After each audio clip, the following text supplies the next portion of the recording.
Olá, pessoal, tudo bem? Então, dilatação térmica, certo? Assunto que a gente vai falar aqui, ok? Do que se trata isso? Basicamente, da questão do aumento das dimensões de algum corpo, alguma substância, devido ao aumento de temperatura, certo? Bem, basicamente, passando bem rápido aqui, vamos ter três tipos de dilatações. Dilatação linear, dilatação superficial e dilatação volumétrica. As três formas de dilatação é com relação à dimensão, certo? Linear se refere a uma dilatação apenas no comprimento. Daí temos o termômetro como exemplo, né? Não bem um exemplo de dilatação linear, mas como a gente vê o crescimento apenas, a dilatação apenas numa dimensão, apenas no seu comprimento. Superficial em relação à área e dilatação volumétrica, o próprio nome já diz, em relação ao volume, certo? Essas três dilatações. Bem, com relação às suas expressões, elas são bem semelhantes, né? Onde a dilatação linear, superficial e volumétrica calculemos da seguinte forma, escrevendo as três uma vez só, né? O que é esse delta em cada um aqui? É a variação de volume, variação de superfície e variação de linha, certo? Ou seja, a dilatação linear, o quanto eu ganho em comprimento, o quanto eu ganho em área, o quanto eu ganho em volume. Vai depender cada um deles de três fatores. O valor inicial, no caso, comprimento, a área e o volume inicial, um coeficiente de dilatação, que vai depender da substância, que é alfa para linear, beta para superficial, gama para volumétrica, e a variação de temperatura. Né? Lembrando que esse ΔT é nada mais que temperatura menos temperatura inicial. Então, temos aqui, tá, as três expressões para se calcular o quê? As dilatações, seja linear, superficial ou volumétrica.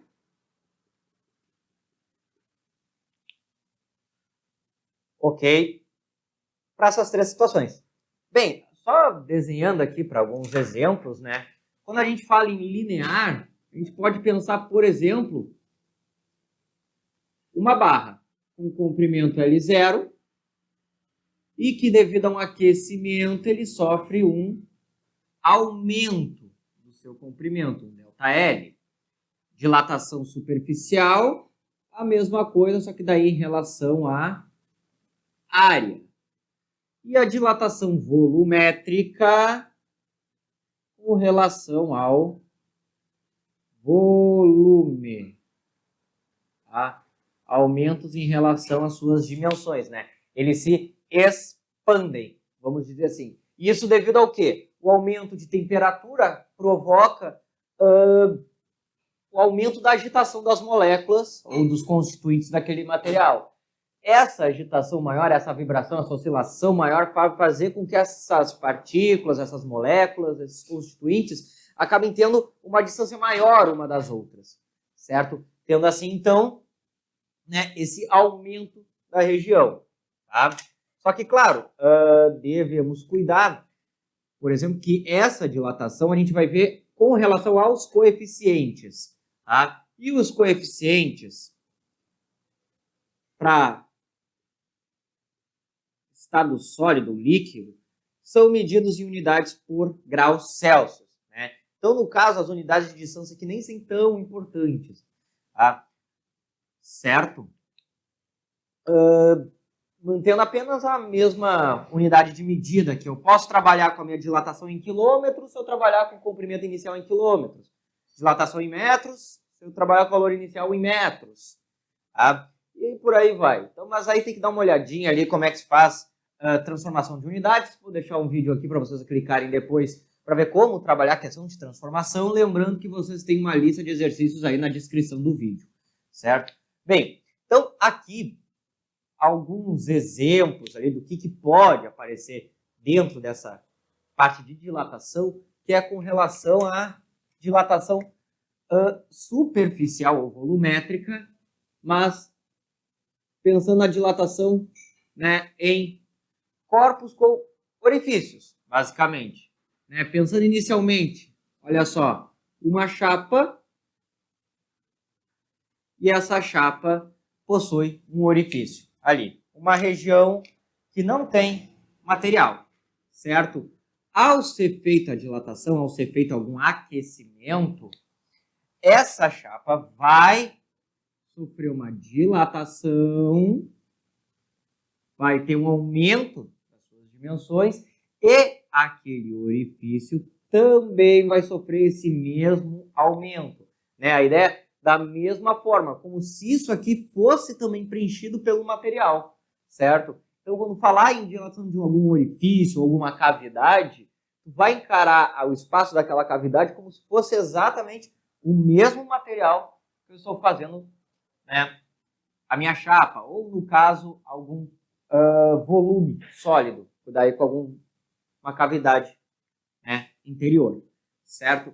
Então, só que um ponto, o orifício vai se dilatar junto com o material, né, caso tiver. Questão que volta e meia acaba pegando no pé de muita gente que vai fazer. Né? Confunde com onça permanece, onça diminui. Não, ele dilata junto, certo? Outro ponto aqui é com relação ao comportamento anômalo da água. Muito importante também, sempre cai, que é um caso de exceção aqui, que não vai corresponder a essas leis, que aqui temos leis de dilatação, são lineares, né? Ou seja, eles aumentam proporcionalmente com a temperatura, neste caso, certo? Para a água já não ocorre dessa maneira. Tá? Fazemos aqui um comparativo gráfico, certo? Temperatura em função do volume, ok? Se eu pensar em algum material qualquer, ele vai ter uma dilatação linear, que não tem esse comportamento anômalo, né? Aqui um material, vamos chamar de ideal, vai ter esse comportamento linear. Já a água, certo? Começa no volume V0 e entre 0 e 4 graus Celsius, tá? Especificamente, a água ela sofre uma diminuição, uma contração do seu volume. E após os 4 graus, ela volta a ter o seu aumento. Mas aí ainda não é linear. Leva até um ponto de temperatura para voltar a ter esse comportamento. Mas aqui, ó, nessa região, eu tenho um comportamento anômalo. Eu tenho o quê? A água, ao invés de sofrer uma expansão, não, ela sofre uma contração. Isso por causa, né, das ligações de hidrogênio, que no 0 graus é praticamente o ponto de solidificação, né? Então, nesse meio tempo é onde, vamos dizer assim, está começando a ser feitas as ligações de hidrogênio que acabam causando, né, um aumento do seu volume, certo? Então, muito cuidado aí. A água possui esse comportamento anômalo de 0 a 4 graus, né, de ela sofrer uma contração, ok? Só que depois dos 4 graus ela volta a sofrer a expansão, certo? E bem, para finalizar aqui, mais dois pontos, é uma relação que eu tenho entre alfa, beta e gama. Né? Que eu posso ter, por exemplo, uma barra feita de ferro, uma chapa de ferro e um bloco ou uma esfera feita de ferro, por exemplo.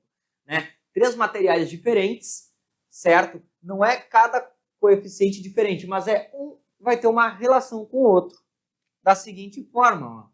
Alfa, claro, para o mesmo material, é beta sobre 2, que é igual a gama sobre 3. Né? O coeficiente de dilatação linear do material é igual a metade do coeficiente de dilatação superficial desse mesmo material, que é igual a 1/3 do coeficiente de dilatação volumétrica do mesmo material. Muitas questões acabam aparecendo isso. Falam em volume e acabam pedindo dilatação volumétrica. Bem, eu vou usar essa relação para encontrar os meus valores, né?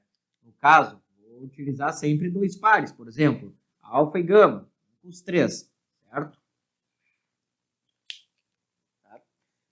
último ponto, daí para finalizar, apagar aqui a parte que fala da dilatação de corpos que possuem algum orifício, certo? E bem, como é que temos aqui? A chamada dilatação aparente, certo? Como é que vai funcionar? Vou fazer o seguinte exemplo aqui. Tenho um recipiente com uma pequena saída de água. Tá? E vou supor que eu tenho líquido saindo exatamente neste ponto. Ou seja, qualquer variação já vai acabar tendo, né, um vazamento. E claro, com o aquecimento dessa substância, ocorre então, né, um certo vazamento. Daí vai encher esse segundo recipiente. Daí eu penso, isso aqui é o que a gente chamaria de uma variação de volume aparente, né? Porque é o que eu estou vendo. Só que o que ocorre? O líquido, ele sofreu uma dilatação, porém o recipiente, ele também sofre uma dilatação com relação ao volume que ele está ocupando, ok? Por mais que eu não tenha material suficiente para ocupar tudo isso, tenha oco, ele vai se comportar como se tivesse exatamente aquele volume, né? Como se aqui fosse um orifício, certo? Então, ele dilata também. Então, vamos dizer, ele não deixa toda aquela água que dilatou ser transbordada, por exemplo. Então, eu acabo tendo uma dilatação aparente, que, para nós aqui, é nada mais igual que a dilatação real, que eu vou chamar de R, ou melhor, real, menos a dilatação do recipiente. De forma que podemos reescrever essa expressão aqui, né, assim, ó, a dilatação real, né, que é o que o líquido realmente sofre, é nada mais do que a soma da dilatação aparente com a dilatação do recipiente, certo? Então, eu sabendo, por exemplo, o coeficiente daquele líquido, eu consigo ver o valor real dele, ver o quanto, né, eu observei, que é o valor aparente, eu descubro a dilatação que o recipiente sofreu. Daí, com base nisso, eu consigo, inclusive, encontrar o coeficiente do recipiente, certo? Bem,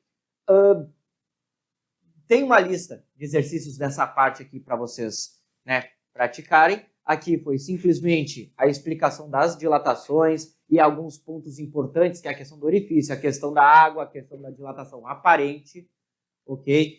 E bem, se vocês gostaram, peço que se inscrevam, compartilhem, curtam o vídeo. Se eu ajudei vocês, certo? E bem, desejo a vocês bons estudos e até a próxima!